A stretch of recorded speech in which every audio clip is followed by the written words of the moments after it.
On today's show, I'm bringing back a returning company. Before the last time they were on was May, and the CEO of the company was Murray Nye. He was on the show. We're talking about no other than Winston Gold Corp. You can find them on the OTCQB under the ticker symbol WGMCF, and you can find them on the TSX under the ticker symbol WGC, and also on the CSE ticker symbol WGC. And with us today, we're very fortunate, lucky to have him, is the chairman of the board, Mr. Joe Carrabba. Joe, welcome to the show.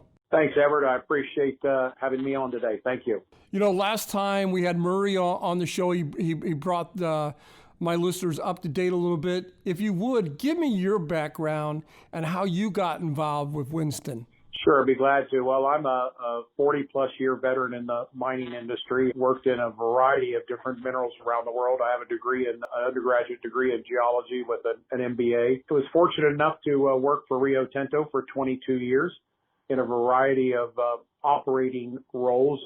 I quickly got out of the geology role early in my career and went into operating and project management. And I guess what would be nearest to the listeners is I transitioned diving diamonds up in Yellowknife from a project into an operating unit for Rio Tinto back in the 90s, and actually lived in Yellowknife and paid my pittance with the weather, but it was a great project to bring forward with it, and then was recruited out to become the CEO and chairman of Cleveland Cliffs, a big iron ore and met coal producer, a global producer into the steel industry. So variety of operating opportunities around the world, and do a lot of startup and turnarounds in my career.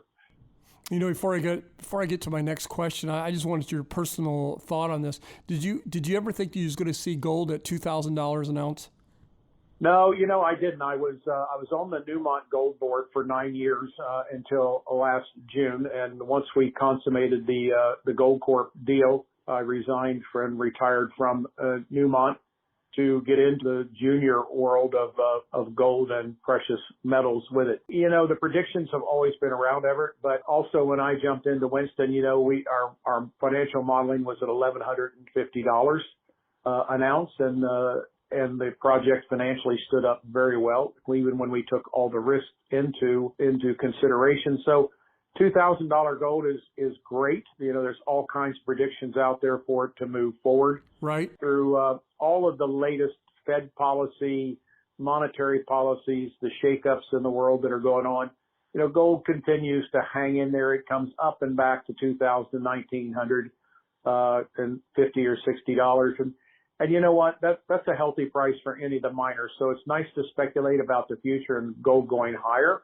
But if it doesn't, I think most of the gold miners are pretty happy with where prices are right now. I wanted you to come on the show because I want my listeners to get a current status on the project in Montana. Where are we at in the process of that? I would love to do that. So, you know, we started this venture of opening up the tunnel to get to the veins about 2 years ago, a little over 2 years ago, and we were not fully financed, but we said, you know what, we've got to get started. And we were not great crystal ball readers of the future of the price of gold, but we knew we had to get started rather than using shareholder money just to keep drilling holes and spending it on SG&A, and we did, thankfully. The Carrabba tunnel that the guys were so kind to name after me. We have driven that tunnel. It was very kind of them. You know, that's the biggest honor you can get in the mining industry, I think, from your peers. The tunnel is driven about 1,300 feet.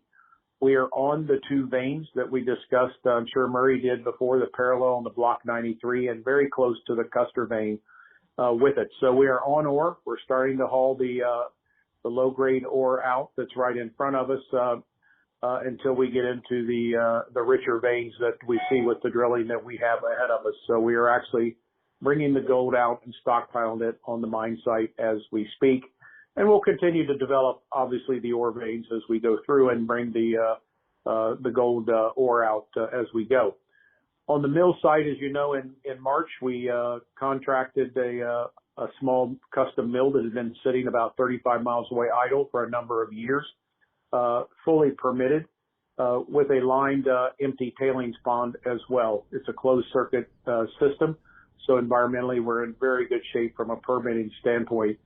We hired a very good mill superintendent out of Stillwater. Has done a marvelous job with his small crew.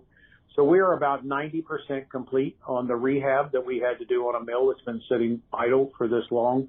Currently getting the crushing circuit in front of the mill put in place. We've just ordered the jaw crusher, and I've got a line on a cone crusher, so a primary and secondary crusher going into the ball milling circuit. So we're right on line. It looks like if everything holds up from a shipping standpoint, late September, we should be producing the first concentrate. That's incredible. So you guys are going to do everything in-house, correct? Yes, that's right. Yeah, everything. Yeah. Let me ask you this. What is the upside potential of brownfield exploration and greenfield opportunities? That's a great question. So on the veins that we're on, the parallel to Block 93, they're still open at strike and at depth. We've drilled out to about 4 or 5 years of what we think is our potential production as we go forward. Let me just caution all the listeners as well right up front. We do not have a 43-101, so I'm very careful about the words that I need to use in this broadcast, as we always do with all of our investors. We decided that rather than spend another $2 million and 2 more years of drilling to get a compliant 43-101, we moved forward with the drilling that we have. We think the spacing is close enough to verify our results. The veins look very contiguous and very competent as we go forward. So we do have upside on the 2 veins that we're starting on first. They were the quickest to get to. The Custer vein system, which was where the original mine was, and I know Murray talked about on your last broadcast of how rich it was and the length of the veins from the past. We are just now getting started on drilling that. We've pulled the drills in underground, and that's really our upside and where we can see moving into the next 2 years into about 50,000 ounces of production a year. That's very impressive. You know, I look at you guys' stock price around 9-10 cents with a market cap of only $21 million. For me, and I've had hundreds of CEOs on my show that's in the mineral materials, gold mine, silver mining industry, if you will. This seems very undervalued. You want to elaborate a little bit on that, Joe? Yeah, it is, Everett. I mean, what good chairman or CEO wouldn't think that his stock is always undervalued? But I think it's getting that separation of the pack, if you will, where everybody is raising money for, as you have to in this business of drilling, just starting out, and you're 3, 4, 5 years down the road before you see any production. And many of these companies, again, it's their strategy, have no intention of putting the company into operations, if you will, right, turning it over with it. And I think this has kind of caught a lot of people off guard, Everett, where, we're a company that's actually going to go from the drill bit into production. And I think there's still a little bit of disbelief as we continue to de-risk it.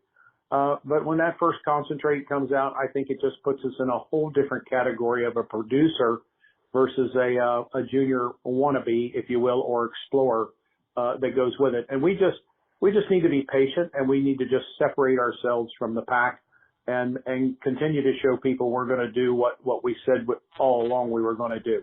My guest today has been Joe Carrabba. He is the chairman of Winston Gold Corp. You can find him on the OTCQB under the ticker symbol WGMCF. Joe, I'm going to give you the last words. What is it that you want my listeners and your stockholders to take away from today's interview?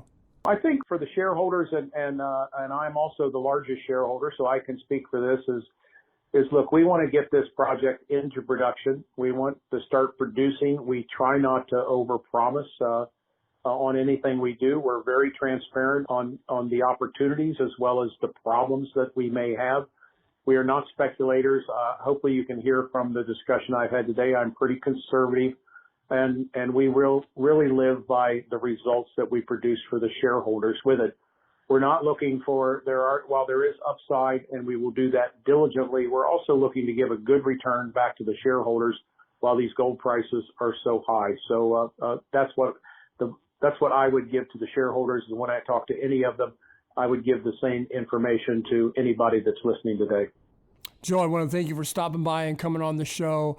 I really do appreciate it. Hopefully you'll come back on in 40 or 50 days and give us an update. Be glad to. Everett, thanks so much for your time. This program is entirely sponsored and produced by La Jolla Media LLC, which is responsible for the content. The opinions and information provided on this program are for educational and research purposes. Stock Day encourages all listeners of this program to do their due diligence and research when determining investment strategies that will work for them, or to seek the assistance of an investment professional.